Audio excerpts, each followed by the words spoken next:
Okay, here in the U.S. after Tuesday's GOP gains, what foreign policy changes can we expect from the new Congress when it comes to dealing with ISIS and Iran? Those are good questions to ask our next guest, Dr. Walid Phares, Middle East expert, author of The Lost Spring, U.S. Policy in the Middle East and Catastrophes to Avoid. As always, Dr. Phares, we thank you for your time and for the fact you've Skyped in here on America's Forum. We'll get to ISIS in a minute, but first we heard Prince Charles call on those Muslim leaders and those Muslim organizations to stop the persecution of Middle East Christians. Will his message get through? Yes, I think Prince Charles' statement is very important. He has been a major player in what was called the interfaith coalitions around the world. He headed a number of these events.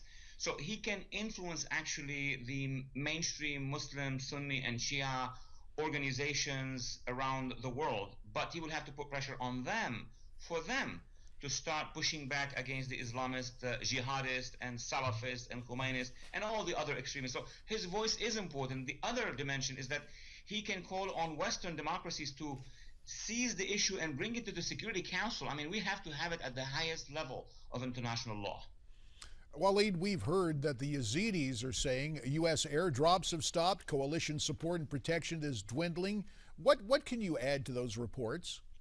Well, what I can add is that really the Yazidis are still under threat. Remember that call to the head of their leaders on the mountain. They are still on the mountain. There's thousands of Yazidis in Mount Sinjar, and the ISIS forces, the Islamist jihadist forces are trying to kill them. But there is something other than that.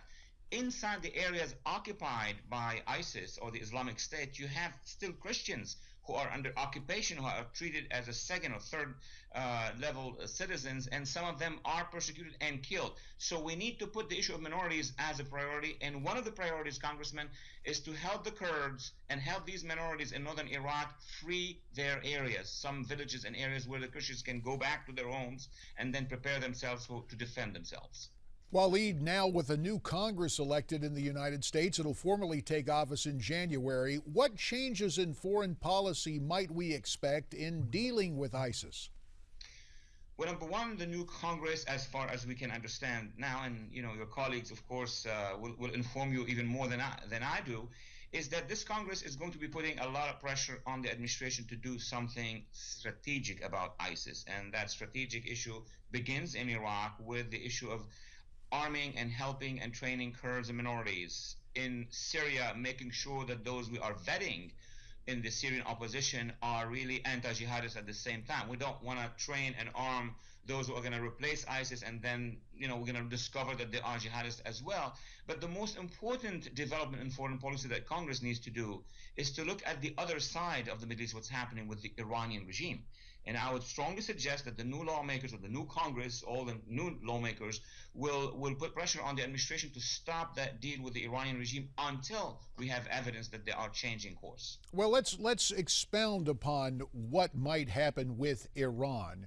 There have been concerns, we've talked about this before, that the president, using unilateral executive action, will try to reach some accommodation with the Iranians.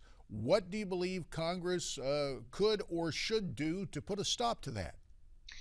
Well, bills. I mean, Congress now, a unified Congress could serve the president with many bills on his desk. That would have a psychological, political impact, and Congress could issue a very strong declaration in support of the democratic opposition of Iran. That would counterbalance all the activities that the administration is doing and not informing the American public. For example, Congressman, very few Americans knows that over the past 9 months, the administration sent about $1 billion from frozen Iranian assets to the regime. The regime is using that money in terror activities and in expanding in Iraq, in Syria, in Lebanon, and now in Yemen. This is a very dangerous and reckless policy on behalf of the administration, and Congress can put a stop to this. Walid, let's turn our attention, let's turn from Iran to Iraq. It appears there have been some successes, some victories for the Iraqi military and others, and that's really the first indication of the success of the new Iraqi Prime Minister's security approach. Is there now, at long last, stability with Iraq's new government, and will we finally be able to rely on the Iraqis? Not yet, Congressman. The successes that we see are tactical successes, very good, very welcomed, but within the realm of where the government control, meaning this government, with all our help and support, has been able to contain ISIS, stop ISIS from coming to Baghdad, free some of the villages that ISIS had controlled close to Baghdad and close to the Shia area. So now we are now in 1941 compared to World War II. So there is a containment of ISIS, but now the counteroffensive needs a different architecture. We need to find and identify and work with Sunni moderates, the Kurds, the minorities, and also Shia moderates. Once we have this architecture, then we could say we are on the offensive. I appreciate your historical allusion back to the 20th century, but now in the 21st century, the emergence of social media and the internet, it appears the coalition's having some success. Through social media, reports that the ISIS recruiting campaign has been damaged by the removal of more than 180,000 ISIS Twitter and YouTube accounts from the internet. What are you hearing about that?